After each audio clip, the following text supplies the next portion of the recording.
We finally have news on the book that we've all been waiting for. That is Pandemonium by Dan Abnett.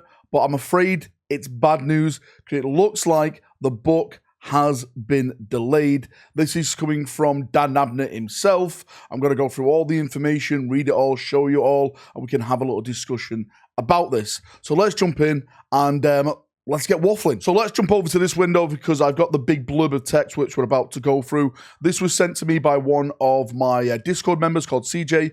Thanks, mate, for sending it to me. But this was originally taken from Reddit. I'll include the original Reddit post in the description of this video in case you want to go and read it for yourself and see all the comments on that. But this is an afterword that Dan has put in one of his latest novels. If I'm not mistaken, this is from the Interceptor City limited edition novel. And it states, I just needed to make a space and the Heresy series was not allowing for it.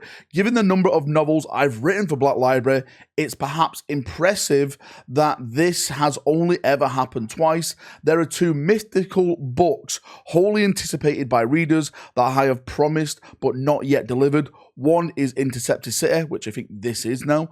The other is the third Bequin book. But the Bequin book is delayed for a little longer by matters outside of my control. So what I'm taking from this is that the Bequin book is completed, but someone at Games Workshop Black Library has obviously put that book on hold for some type of reason. Now, when it comes to the Bequin book, this book is going to absolutely have a huge effect on Warhammer 40,000 lore.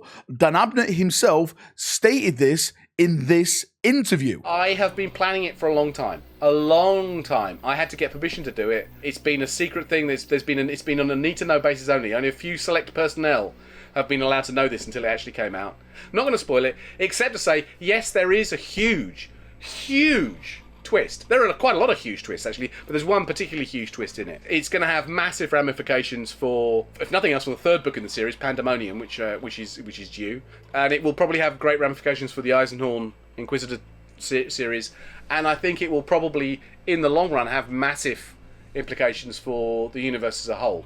I quite like the fact that we can sneak a big twist like that into what appears to be a subsidiary story thread. I think is really fun because I think it made it twice as unexpected. Now, because Dan Abnett said what he said in that interview and how important Pandemonium potentially could be for current and ongoing 40k lore, I think maybe that someone at Black Library and Games Workshop have just put a hold on that book coming out while certain narrative threads maybe catch up with certain story elements and they're getting ready to unveil, maybe unreveal something even bigger when it comes to maybe the next edition of Warhammer 40,000. There's so much speculation out there, there's so many theories out there about the third book. But before I go into that right now in this video, I just want to warn people, spoilers from this point out for the Eisenhorn, Ravener, and Bequin series. If you're currently reading it, if you haven't read it and you don't want to be spoiled,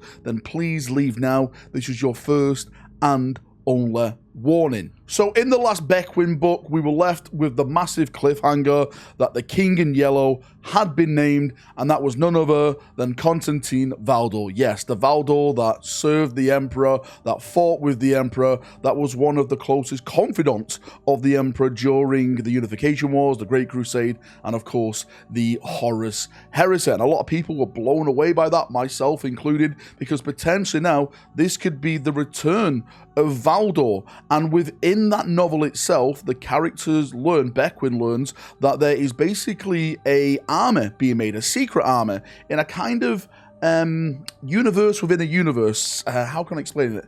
It's kind of a world within a world where time ceases to exist, kind of like what the Webway is, in a way. And in that realm, an army of blanks is being made. There's also custodians there, there's space marines there, there was a blood angel there that actually had wings like Sanguinius, which was like really, really cool. And of course, this army is the army that could probably take on the forces of chaos. So the theory is, the speculation is, is Valdor actually making an army of blanks to actually unleash on the galaxy and really combat chaos? Again, that is one of the theories. We don't really know. I'm sure there's more twists, there's more turns yet to still happen within that series. But one of the big things is that this potentially now is going to cause ripple effects in the current 40k lore. If I'm not mistaken, where Pariah takes place, it takes place around 300 to 400 years before the return of Guilliman in the current setting. But of course, because they can go into that like where time doesn't take place area, maybe they can go in there for a couple of years and then it could catch up and we're at the current setting, and maybe this is why, you know, certain editors or certain figures at Games Workshop / Black Library are putting this book on hold. So again, as I said, certain narratives can catch up and then they can unleash it and it can be part of the current narrative. Again, that is just a theory of mine. Maybe there's too many books coming out and they just don't want that to be like lost in the wave of new books. It's literally just my theory at this moment why they're keeping that back. We are about 1.5 years away, well, 1.5 years away from the brand new 11th edition. I know a lot of people don't like that, but 40k and other editions now when it comes to Warhammer have a life cycle of around 3.5 years, and we're getting to that middle point now. So 11th edition is on the horizon. Could it be kept for 11th edition, or is it going to be kept for something even bigger? I just like to see an update on this. We know the Black Library celebration is going to be happening around, I think it's March, February, sometime around that. Hopefully Dan Abnett will be on there. Hopefully we'll get some more information about that, some name drops and stuff, maybe even a date for it to actually come out. But I just want to share this information with you. There it is, a nice little update. It's, again, you can go and read it if you've actually got the book yourself. You can go and read the afterword. I'm super excited for this. I think it's going to unfold some massive revelations, reveals, and I think it's going to leave us all in shock, and we're going to be talking about this for a long time once it eventually comes out.